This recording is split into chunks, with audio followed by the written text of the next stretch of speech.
What is up, everybody? Welcome to another episode of the Fire Sports Takes podcast. I didn't give you guys a mock draft on last Fantasy Friday. We are mock drafting from the 105. And if you are sitting in the 5 spot, these are the top 5 guys that need to go off the board. You're not going to get Gibbs. You're not going to get Bijan. You're going to get one of Jamar, CMC, or Puka. Go with one of those guys, barring any type of suspension for Puka Nacua. If for some reason Puka gets suspended, you're in the 5 spot, no Gibbs, no Jamar, no McCaffrey, no Bijan. What do we do in this scenario? It's JSN or it's Amon-Ra. Don't overthink it. Amon-Ra has a higher floor on a year-to-year basis. He's done it for multiple seasons, 3 straight top 3 finishes, but JSN got that wide receiver 1 upside. Now, I haven't drafted from the middle quite like this. I've done 101, 102, 103, 104, 112, 111, 110. So usually we're picking in that back-to-back range. We don't have an even amount of space between picks, and for some reason, I like to pick in that back-to-back spot, but we've done relatively the same methodology over the last few drafts, and that is let's stack up on running backs. If Trey McBride is there in the second round, we take Trey McBride for the positional advantage. But I've cooled on that take just a little bit because I think you can get a similar positional advantage on Brock Bowers around later. So we're going to not take Trey McBride early, although I do think I love McBride. I love the positional advantage you get with him. He's scoring. He was second in the NFL in receptions last year, so especially in PPR formats. And last time a tight end scored this much more points than the second best tight end in fantasy the year before was in 2021 when Travis Kelce scored 100 more points than TJ Hockenson. He went in the top 5 in the drafts the following year. McBride's current ADP on ESPN, but ESPN's ADPs are a joke. Everybody knows that. But he is currently going as the 19th player off the board. So here we're looking to double dip on running back, and then hopefully if Brock Bowers is there at pick 29, which in this scenario we need him to fall just a little bit, we are going to feast on that all day long. But we are looking at the best running backs on the board right now. And if Derrick Henry is there, we're going to take Derrick Henry. Derrick Henry and Puka Nacua is a really solid foundation to build upon. He's been a top 10 fantasy running back for the last half decade. There goes Kenneth Walker. So we've got Omarion Hampton and Derrick Henry, and this is really interesting. I'm going to go with Derrick Henry because I think his floor is way higher than Omarion Hampton's, but obviously Omarion Hampton has a higher ceiling. Derrick Henry's rushing prop for his future, like just a total over-under for rushing yards, was 1,250, the highest out of any running back in the league. He's going to be a double-digit, could be a 1,500-yard guy. He's just a solid floor to have as your RB1. We take that all day. Him and Puka, what a core to build around. As we come back now in the 3rd round, we're going to hope one of the tight ends falls there. And I remember last year I took Brock Bowers way too early. And it's been a strategy that I've liked. But I took Brock Bowers, a whole round goes by, and Trey McBride's still on the board. There goes McBride at the pick 210. So if Bowers can fall to us here at pick 29, then we might be cooking the best draft so far. If we can leave the first 3 rounds with Derrick Henry, Puka Nacua, Brock Bowers, I think the 105 might be the new best spot to draft. I don't remember what spot I like the best. So far, I've liked drafting at the 111, 112, 110 because you can get like a Chase Brown and a Justin Jefferson. And I think since the news that Kyler Murray is going to be the starting quarterback, Justin Jefferson at the end of the 1st round is just tremendous, tremendous value. There goes Chris Olave. Very interesting. Over Drake London, over Nico Collins. I think these guys are smoking fucking crack. In what world are you taking? I understand Jordan Tyson got hurt, but come on. Drake London is still there. Nico Collins is still there. Brock Bowers is still there. Unless those are the next 3 guys off. Oh, we're getting one of them. We're getting at least one of them. There goes Nico. There goes Drake. We might not get one of them. If Brock Bowers goes here, we're going to have to go back to the drawing board. I don't like where the running backs are. I will go with George Pickens or Garrett Wilson, but I'm not that confident in that. Oh, man, hopefully this guy doesn't go Brock Bowers. Brock Bowers is the most obvious pick here. He is the most obvious pick here because I think there's a fall off in tier after Brock Bowers here. I do like Garrett. I do like GP a whole lot this season, so I'm not that upset going with GP. I'll probably go Garrett because I'm a Jets fan. There goes George Pickens. We're going with Brock Bowers. We have absolutely cooked, Chad. We have absolutely cooked here. We have Derrick Henry, Puka Nacua, Brock Bowers as our core foundation to build upon. And now we start going RB heavy. We're talking We want Bucky Irving. We want Cam Scadaboo. We want Travion Henderson. We're going to go back to back. These next two picks are both going to be running backs unless we can get some egregious value in the wide receiver spot. Like if a Zay Flowers falls that far, we'll go Zay Flowers. But I don't really like any receivers in this tier, especially Luther Burden right here is ridiculous when I can go and get a Parker Washington or an Alec Pierce right here in the 6th or 7th round, and then go even a little bit deeper and get a Michael Wilson. Where is Michael Wilson? All right, these ADPs have changed. They've moved up since the last time I did a mock draft for sure. Michael Wilson is just below Parker Washington, Alec Pierce. Okay. So my strategy needs a little bit of adjustment because the ADPs are coming back down to earth a little bit. But we're definitely going to go RB with this next pick. The way I have these guys ranked right now is tough. I'm way more bullish on Travion Henderson than a lot of people are. In games where he saw double-digit carries, he was averaging 16 fantasy points per game. There's no reason his volume should decrease. I understand there are some concerns with his pass blocking ability, but look at the way Travion finished the season, man. He was just on an absolute tear. He's a more efficient running back than Ramondre Stevenson. Again, the pass protection is all anybody wants to talk about. But look at this, 28, 32, 11, 11, 30. He was just super efficient with his touch as well. 10 yards of carry, 6 yards of carry, 10 yards of carry. He just has home run hitting ability that simply cannot be ignored. I'm not that high on Quinshon Judkins, despite the volume. And I did see some stuff. Well, there goes Judkins anyway. I did see some Quinshon Judkins stuff when I was looking at DraftKings in terms of like rushing futures, which we'll talk about later in this episode, that really did jump off the screen with me. It's like 8 touchdowns, 1,000 yards is around where his line is, which was a little concern. It was a little eye-popping for me. I think that helped raise his stock in my eyes. But we're going to go Travion Henderson here, and then we'll go hopefully Price, Montgomery, Swift. One of those guys is there on this next pick because I think the running backs fall off a cliff after that. And then after we go with either a Swift, an Irving, a Monty, I really do like Montgomery because Henderson has a little bit of risk. I think Monty has a really, really solid floor. Same thing with Swift and Irving, but I don't want to have to go Henderson and Price. I think that's too risky. So we want one of these three guys to be there on this next pick. And honestly, thinking back now, I probably should have taken one of those three first. It's just, I don't know which one I like. Like Bucky Irving scares me. He's the most talented of the three. David Montgomery probably has the least amount of competition for touches because Kyle Monangai was pretty efficient. But Bucky Irving, I probably should have went Bucky. I probably should have went Bucky and then waited. And if Travion was there, went Travion. But I think Travion just has the highest upside out of any of those guys. I think he can be a potential league winner. But everybody's fading him because of his pass blocking ability. Whatever. I don't fucking care. We're gonna take Bucky if he's there. That'd be crazy value. Bucky, then Monty, then Swift in that order. I really do like David Montgomery this year. I like the whole Texans offense a little bit better than a lot of people do. They added Kalen Rutledge, the guard from Georgia Tech, one of the best run blocking guards in the draft. They bring in Braden Smith. They bring in Wyatt Teller. They have Ariante Ursray. They have some established veterans on this offensive line now. And I think if this offense is better, which it should be, and they should be winning a lot of games, they want to be a pound the rock type of ball club. David Montgomery is a perfect guy. I mean, look at his yards per carry over his career. It's pretty sexy. Let's just go to his complete stats here. Actually, no, I'm not even going to mess with that. I'm not even going to mess with that because it messes me up when I go to I have to switch the screen back and forth, and I don't want to do that. I don't want to screw up the live here. But we're going to get one of these guys. We'll take a peek at the whole board just in case we're not missing any insane value.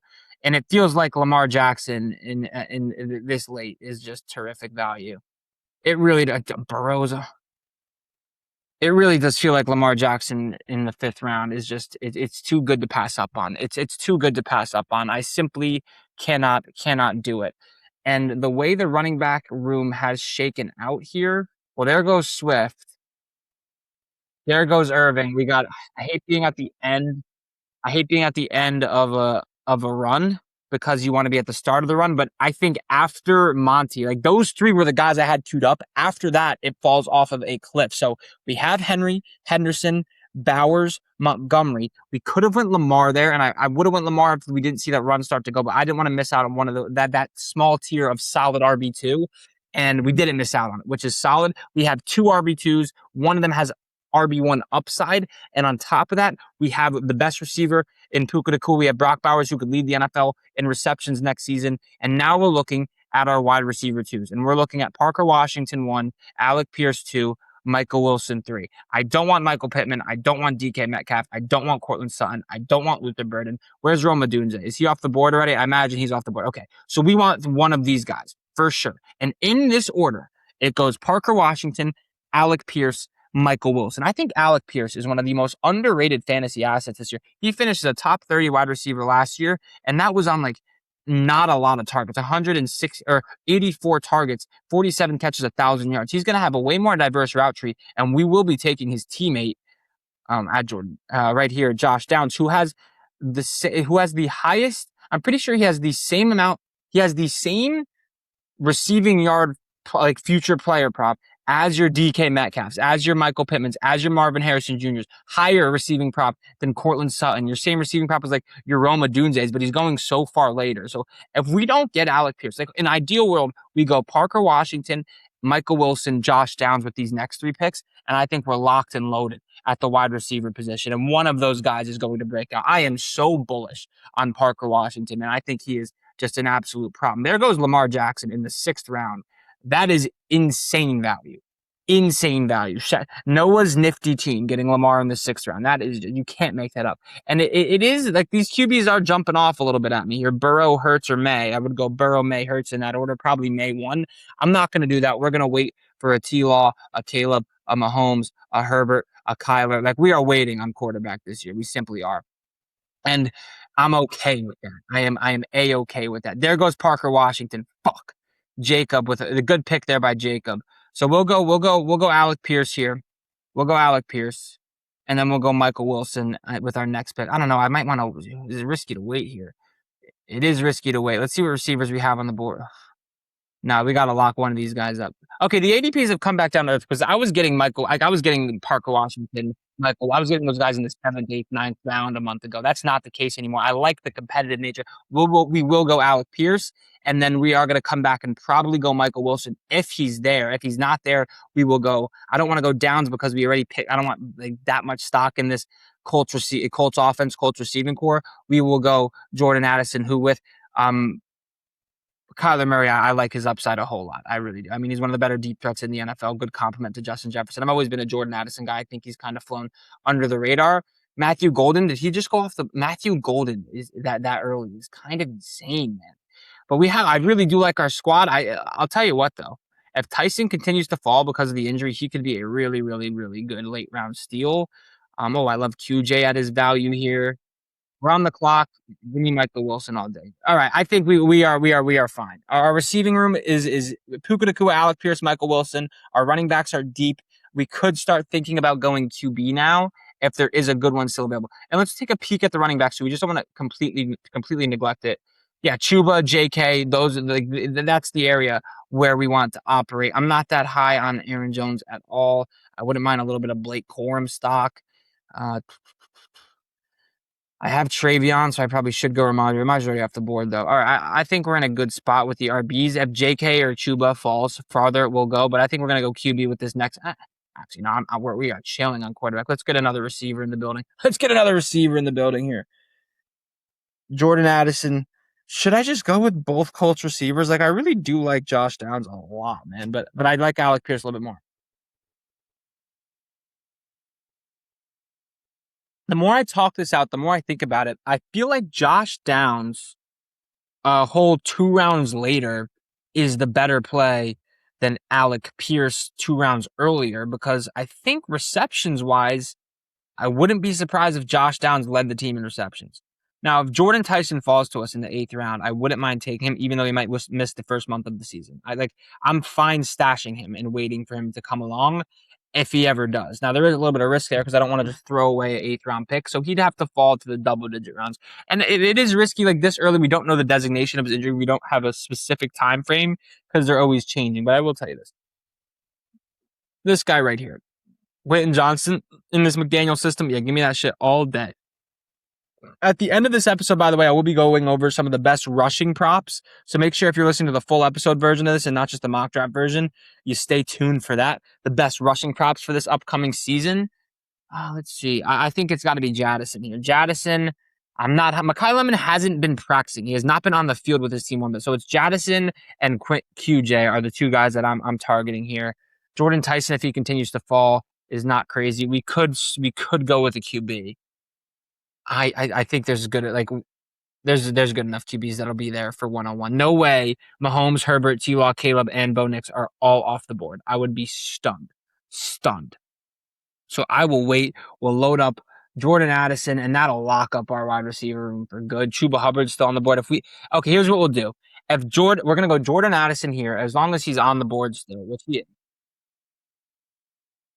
If one of these running backs still makes it to the 101, and I'm talking about Chuba or JK, we're going to go there. If both of those guys are gone and Jordan Tyson is there, we're going to go Jordan Tyson. If all four of those guys are gone, we're going to go QJ. If all five of those guys are gone, we're going to go with one of the quarterbacks. And I think one of these guys is going to hang around until the 10th round. That's what we're hoping on anyway. And if they're not, I'm really calm taking Kyler Murray. Goff had to be a top 10. Yeah, Goff is always pretty consistently top 10. There goes Caleb. Saw that coming. No need to panic. Dallas Goedert, Kenneth Gainwell. Yeah, we don't care. There goes Bo Nix. All right, so here's the thing. We either go Herbert or Mahomes or Hubbard and Dobbins, and I'm going with the QB. I don't care about my fourth string running back. I want to lock up a good QB. And I feel like after there goes Herbert, give me Patrick Mahomes. This team's fucking gross. This team is gross. Patrick Mahomes, Derrick Henry, Puka Nacua, Brock Bowers. What a fucking core that is. And you know who we're taking in the later rounds? This guy is a guy I'm taking in the last round of every single fucking fantasy draft. And that's Malik fucking Willis, okay? The rushing upside's too good to ignore. Now we look at the running backs. Is there going to be one that hangs? Like if Chuba Hubbard's still there at 116, we're going to take him. I would be stunned if he is, but we're going to take him. Jordan Mason is projected, according to DraftKings and a bunch of sports books, like 200 more yards than Aaron Jones. I would not mind taking Jordan Mason at all. I think this offense is going to be way better in Minnesota than a lot of people think, and Aaron Jones is going off the board before Jordan Mason. So I think Jordan Mason could be a really solid depth piece. Chuba Hubbard, we're going to take him all day. What other receivers are we looking at here? Jordan Tyson's still on the board. So that's a no-brainer. If Jordan Tyson's there in the 11th round, we're taking him. And I like our depth at the position now. I like our depth at running back. We have a good, this team's locked in. So at this point, I don't think it's a waste of a pick if Jordan Tyson never even plays this season at the 10 spot. There goes Chuba Hubbard. Not mad at it. Don't give a fuck about it. And this is what's good about going tight end early. I don't have to worry about it the rest of the draft, and I can just take some of my sleepers. And I love our depth at the receiver position. We picked up Puka, and then we just stacked RB depth. And look at the depth I got. This is why you take the RBs early and you wait on the receivers, because Jordan Tyson, Jordan Addison, Michael Wilson, Alec Pierce, one of those guys is going, there goes QJ, saw that coming. One of those guys is going to give me plus receiver, is going to be a wide receiver 2. One of those fucking guys on a week-to-week basis is going to give me wide receiver 2 production. I don't have to worry about RB1 production. I don't have to worry about wide receiver 1 production. I don't have to worry about RB2 production. The flex now, because I'm going to throw Monty in the RB2 spot. I just think he gives you a higher floor on a week-to-week basis than TreVeyon Henderson does. And I would probably start week 1 with Henderson in my flex. That being said, though, a flex option of either Michael Wilson, Jordan Tyson, Jordan Addison, or TreVeyon Henderson on a week-to-week basis is nasty when the rest of your team is Derrick Henry, Patrick Mahomes, Puka Nacua. Like, why is Mahomes? I will take the Mahomes tax because of his injury 10 times out of fucking 10. What other receivers are we looking at here? Diggs, Lemon, Jaden Higgins, Jacoby Lane. I think we wait to take some of our big sleepers. Let's take a peek at the RB room real quick. Okay, Jordan Mason just went off the board. That's not ideal. Charbonnet could be huge when he comes back from injury. I'm not that high on him. We will go Chris Rodriguez. Yeah, we're going to go Chris Rodriguez. People are underestimating the Bishol Tutin effect of this backfield, or overestimating Bishol Tutin. Like, Chris Rodriguez was was coached by Liam Cohen when he was in college. Chris Rodriguez had the most yards after contact per carry last season out of any running back that had at least 100 carries.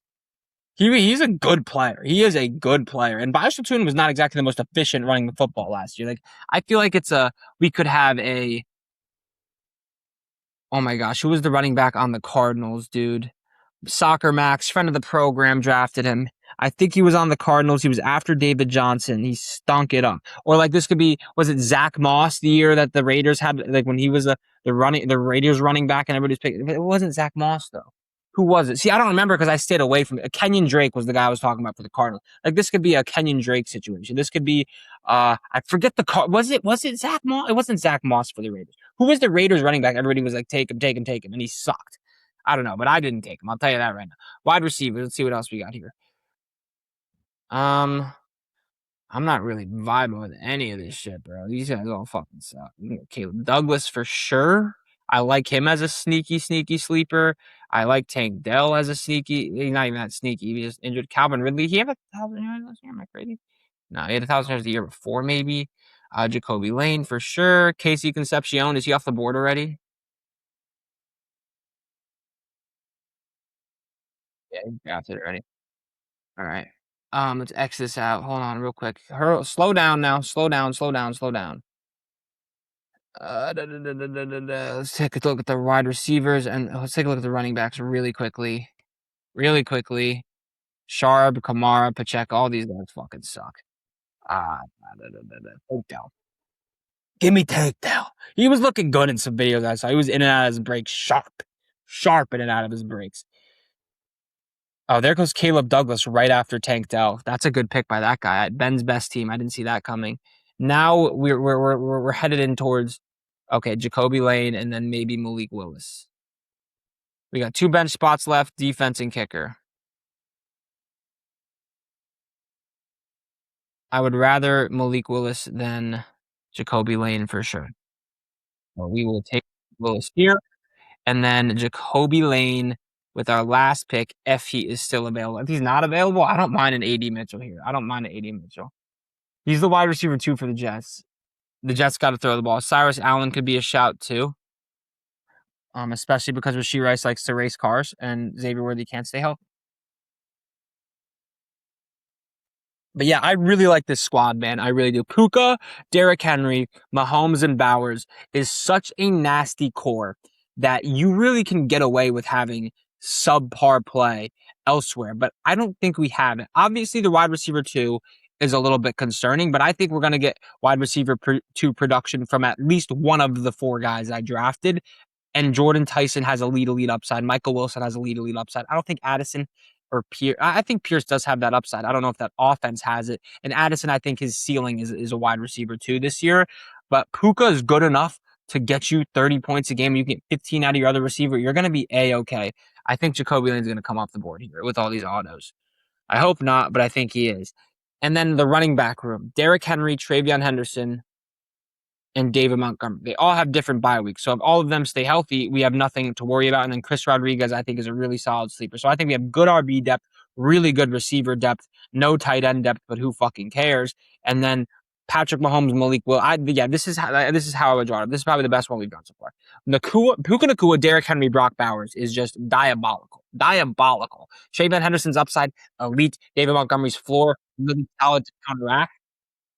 TreVeyon Henderson's upside, give me Jacoby Lane all day. Shout out USC. And then defense kicker. I stream my defenses, so I always pick my kicker first. Cam Little can hit bangers. Keamy Fairbairn, incredibly accurate. Jason Myers, incredibly accurate. We can't go wrong with one of those guys here. Butker on a good offense. Is Mevis good? I feel like the Rams' special teams always sucks. Chris Boswell doesn't miss. So you want to get kickers that don't miss and are on good offenses. That's your Jason Myers. That's your Cam Little. That's your Harrison Butker. Or you can get kickers that don't miss, and that's your Chris Boswell. But we will go. I always go Butker, bro. I really do always go Butker. So we will go Butker if he's on the board. And that'll do it, man. So that is a mock draft from the 105. I have a 106 to do, 107, 108 to do. 3 mock drafts left, and we have done a mock draft from every single position for a 12-man league. And all I do is PPR, by the way. So everything you're seeing is PPR. Give me Mr. Butker, and then I don't care which defense you give me. But I think this team would win a league. I think I have enough depth where somebody's going to go off, and I could package TreVeyon Henderson and a Michael Wilson to go and get a real home run hitter as my a low end RB1, high end RB2 if TreVeyon and one of these receivers goes off. Or I could use like a TreVeyon and a Michael Wilson and just upgrade that wide receiver 2, throw David Montgomery in the RB2 spot. And if I get a high-end wide receiver 2 to go along with Puka, Derrick Henry, Mahomes, Monty in the RB2 spot, still with Tyson and Addison on the bench, I think this team is fucking gross. I think this was the best spot to draft from so far. And that's very contingent, though, on Brock Bowers falling to you in the 3rd round. Because if Bowers didn't go there, we're looking at a Garrett Wilson, Puka Nacua, Derrick Henry, Mahomes core, and I feel way more confident. As a Jets fan, even I'm a Garrett Glazer. You're not going to find a bigger Garrett Glazer. I feel way more confident with Bowers, Nacua, Henry than Henry, Nacua, Wilson as your first three picks. So I do love this core. Patrick Mahomes in the 10th round couldn't have worked out any better. And this draft does kind of go against a few things, a few like standards I like to live by, which is you don't want to be on the end of runs. Like you want to be at the start of each run. But David Montgomery, when there was those three guys, it was David Montgomery, DeAndre Swift, Bucky Irving. I wanted Bucky first, Montgomery second, Swift third. Bucky goes off the board, then Swift, then Monty falls in my lap. And it was always going to be an RB there. And then the quarterback run. Caleb, Bo Nix, Trevor Lawrence, they all went off the board. Mahomes was there. I took him anyway. Even though it was at the end of a run, I don't care. So here's where we're at. Alec Pierce and Michael Wilson were going in the 10th and 11th round, like 8, 9, 10 a few weeks ago. They're going, I got Alec Pierce 1, 2, 3, 4, 5. Alec Pierce in the 6th, Michael Wilson in the 7th. They're only going to continue to climb. Addison in the 8th. Really good run on receivers there. I think we nailed all three of these picks. One of those guys is your wide receiver too. Jordan Tyson, I think coming back from injury, could have a similar rookie arc to Odell Beckham Jr. He didn't play the first 4 weeks and lit the league by storm. So I'm very comfortable with the value I got him at. I think I got good value on literally every single pick.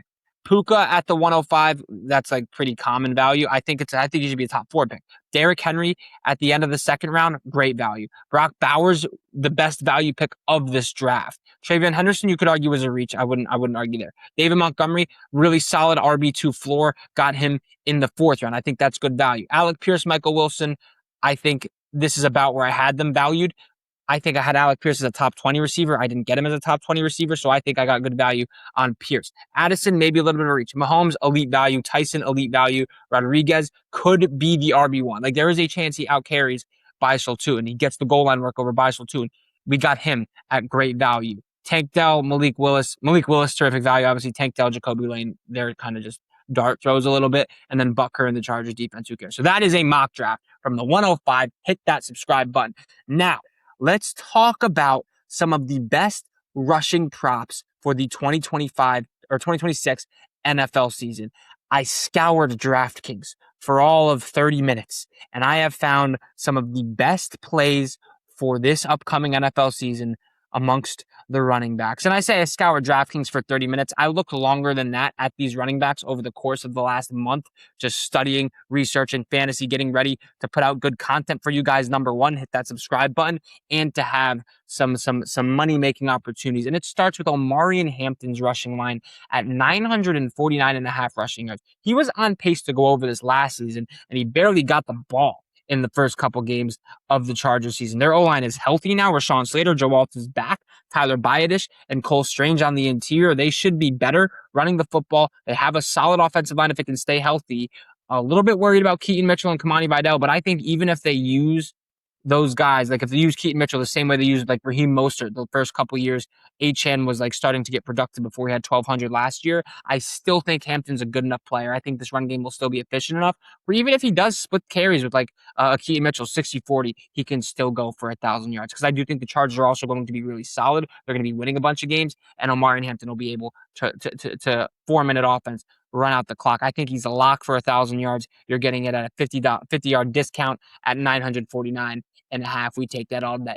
Javonte Williams, 949.5 rushing yards as well. This guy ran for 1,200 yards last year. The Cowboys should be better. Their offensive line should only get better because last year it was like a rookie, second-year guy, and then a 28-year-old right tackle. That offensive line is still there. It's the same unit. Their receiving core is nasty. You're not going to see any stacked boxes because that means you're leaving either GP or CD in one-on-one coverage. I think Javonte Williams, who was averaging damn near 5 yards per carry last season, smashes this 1,000-yard total. I think there's a sneaky chance he leads the NFL in rushing because of how dominant this Cowboys offense is going to be. And I think if their defense can improve a little bit, they're going to be winning a lot more games down the stretch. Not going to have Dak Prescott passing the ball 600 times this year. Chase Brown, over 849.5 rushing yards. That's my guy. He's gone over this in back-to-back seasons. He had 1,000 rushing yards last year, zero competition for carries. And I think the Bengals defense, similar to the Cowboys being better this year, means more 4-minute opportunities, 4-minute offense opportunities, more carries for Chase Brown to kind of ice games out. And even if the Bengals defense is ass, he's gone over this total the past 2 seasons. I think this is a better offensive line than they've had the past 2 seasons. This offense could be fireworks. Same situation with Javonte Williams. you're not loading the box against the Bengals. They will cook you. So I think Chase Brown, who has really good burst and home run hitting ability, 4.3 speed guy, good one cut and go, make you look silly in open space and make linebackers look silly in the gap. And then he gets to the second level, and that's where he does a lot of his damage. I think Chase Brown's a lock for 1,000 yards. You're getting it at a 150-yard discount. I love Chase Brown. Derrick Henry's rushing line being at 1,250 yards at the age of 32 is ridiculous. I didn't take it, but I just wanted to talk about it because that is stupid and that makes no sense. Now to the touchdown side of things. Another guy we're going with is Chase Brown. Again, we're back with the Chase Brown. We're just going to keep feeding the Chase Brown until the iron time. Chase Brown gets injured. That is 2 units down the drain. But over 5.5 touchdowns. He had 6 last season. He had 7 the year before. That's rushing, not rushing and receiving. The offense is going to be top 5. They have elite receivers, top 5 QB, improved O-line, top 15-ish running back, could be top 10 by the end of this year. Why would he regress in terms of his touchdowns? That makes no sense. And then Cam Skattebo, over 6.5 rushing touchdowns at plus money, 5 touchdowns in 8 games last year. This guy was built to be a goal line back. This guy was built to lower his shoulder, or really the crown of his helmet, and plow a linebacker for half a yard and stumble into the end. And that's what he was built for. He's good for 7 touchdowns as long as he stays healthy and the Giants offense isn't complete dog shit. I don't think it will be. I think they have a really solid offensive line. Andrew Thomas, Jermaine Illuminor, John Michael Schmitz. They have established guys. Francis Mauigoa, rookie from Miami, is a mauler in the run game. Skattebo's rushing line was also speaking to me just a little bit, but I didn't do it. Because I don't know. He just doesn't have the burst. The burst is what kills me, but he should be a good 4 yards in a cloud of dust type of guy. I think he smashes 6.5 rushing. He should be double-digit 10 touchdown guy. I think he had 3 in one game last year. I think it's really plausible. Now, some more longer shots. I have Jonathan Taylor, 1,250 rushing yards, which is plus money. I think it's like almost even money. I think it's like plus 105. And then I have Derrick Henry, 1,500 yards, which he's done back-to-back seasons, by the way, at plus 230. I put a half unit on that. I think those are some really, really solid long shot plays, as well as Javonte Williams to have 1,250 yards rushing this season. I think I'm not going to put Javonte to lead the league in rushing because their passing attack's just going to be so good to not throw the fucking football. And their schedule is not that easy in the NFC East, but I think Javonte has a decent shot to lead the league in rushing if he stays healthy. And there is some risk with Javonte because he does have some injury history, but he looked good last year, man. So those are the best rushing crops. Just to recap it, longer shots. Derrick Henry, 1,500 yards, plus 230. Javonte Williams, 1,250 yards at plus 3,000. Jonathan Taylor, 1,250 yards at plus 105. Pretty easy money. I like that line for JT a whole lot. Chase Brown, over 850 rushing yards. He went over it back-to-back seasons. Javonte Williams, over 950 rushing yards. And then Omarion Hampton, over 950 rushing yards as well. Those are the best rushing props for the 2026 NFL season. Go watch the receiving prop video with some bangers, some sleepers in there besides the Jordan Tyson when I recorded it before his injury, whatever. I got fucked.